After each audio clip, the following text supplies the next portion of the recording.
היום נלמד ספיד סטאקס. שנייה שזה. מה נשמע לכולם? כל טוב, שבוע טוב, כן? עכשיו תסתכלו. לומדים. רגע, מה זה? מילה אחת. לי צריך לכוון את המצלמה שלי. יראו אותי. הנה, מה נשמע לכולם? כל טוב, היום נלמד ספיד סטאקס. ספיד סטאקס. שנייה, תסתכלו. 200 שעות.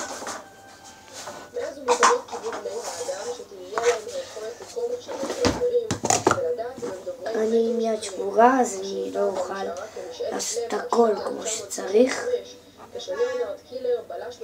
ובקיצור, שבוע טוב, שלום לכם, ולפני שנתחיל אני אגיד לכם איפה אפשר לקנות את זה. אפשר לקנות את זה בחנויות של צעצועות, שעשועים ועוד כל מיני חנויות. עכשיו תסתכלו, קודם צריך לעבור כמה שלבים בספיד סטאקס כדי להגיע לשלב האחרון שהוא 10 הכי קשה. הוא יודע הכי קשה. תסתכלו, קודם שלב ה3 צריך, שזה ככה 1, 2, ראיתם? ועכשיו תסתכלו, אוספים את זה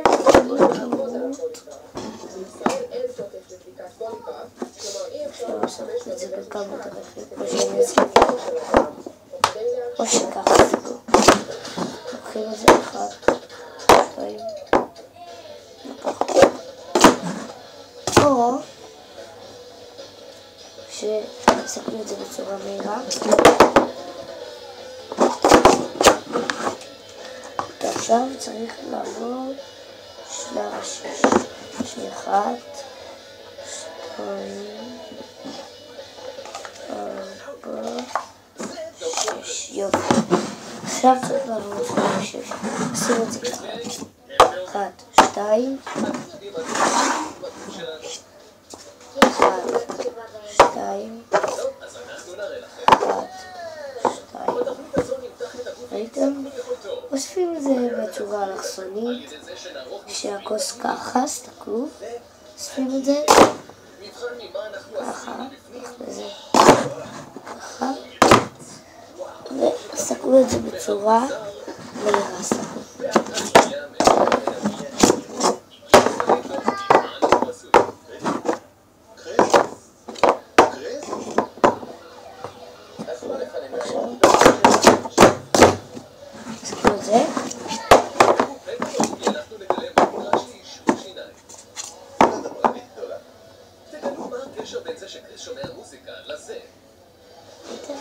אנחנו הולכים להראות לכם איך הטבע שלנו מתפקדת.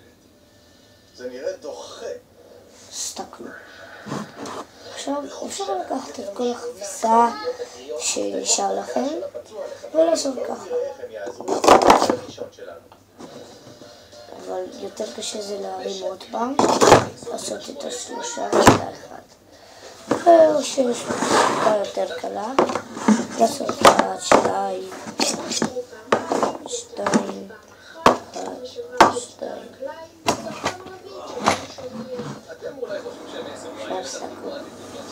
ויש גם דרך יותר קלה, או לעשות ככה וככה וככה, או שתסתכלו מה לעשות, זה קצת יותר קשה, או שאפשר לעשות ככה. אז איך הוא הצליח לשבור את היד הפעם?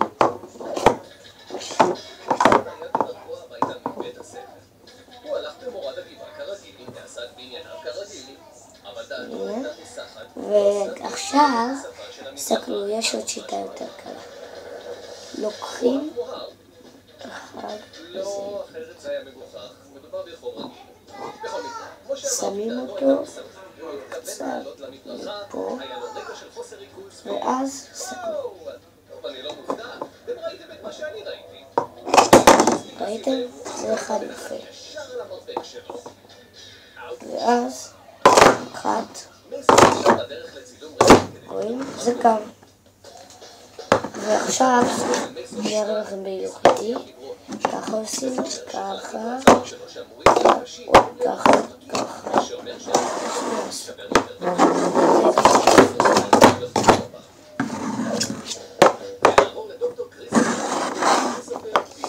הצילום מראה שאתה סובל משלטית עצם האומרוס שלך, שזו עצם הארוכה הזו, שכאן מה שצריך לעשות זה לגבס את הזרוע כדי שתשב ועכשיו ככה. בתקווה שתחב לך הרבה. הגבס ימנע מהעצם השלטית הזו, אבל מייסון יצטרך פיתוח בימים הקרובים כדי לסדר את הזרוע כמו שצריך. עכשיו, השלב הכי קשה, העשר. לוקחים אחד, שמים פה בצד. 2, שמים פה. אני עוד מעט אגיד לכם למה. אז תקעו. עושים 4, 1, 2. 1, 2. ועכשיו, רואים? כל יום זה נופל לי מחדש. הנה. שני אלה ככה.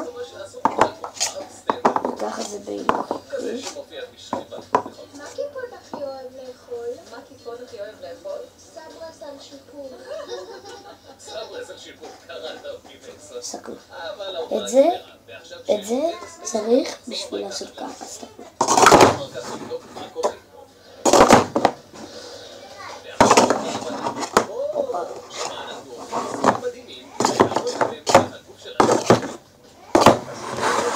זהו, עכשיו סתכלו את זה. סתכלו את זה במהיר יותר. עכשיו נעשה את זה בדרך פיצוי. טוב, למעשה זו קיבה של קיבוצה, אבל היא דומה לאוכל שלנו. הקיבה שלנו היא מכונה מדהימה לגמרי, שגם מקבצת נמתחת ומנקה נכון מאוד. אחרי שאתם אוכלים, האוכל יורד אל הקיבה, שמרסקת אותו ומנקה אותו, כדי להיפטר מחיידקים שיכולים להיות. עוד דבר מדהים, כשהקיבה שלנו עושה, היא מתרחבת לכמות האוכל שאכלתם. אז אם אכלתם משהו קטן, היא תישאר קטנה, אבל אם אכלתם ארוחה גדולה, אז היא תגדל במידה משמעותית. מיד נראה לכם עד כמה הקיבה מסוגלת לגדול. קודם אנחנו נכין ארוחה של אצבעות דג צ'יפס באפונה. וסתכלו. ימי. מה נשמע לכולם? צריך לעשות בצורה אלכסונית, ואחרי זה לקחת את זה ככה, אחרי זה עושים את זה לפה, ככה וככה. מקווה שהצלחתם ללמוד את זה. אז פשוט תתאמנו לכם כל יום כמה שעות ביום, ואז תהיו פיצטקים מוצלחים. ראיתם? תהיו פיצטקים מוצלחים מאוד. הקיבה שלנו מתרחבת בהתאם לכמות המזון שאכלתם, אבל קיבה של אדם מבוגר מסוגלת להתרחב עד... ביי. זה עוד לא הכל.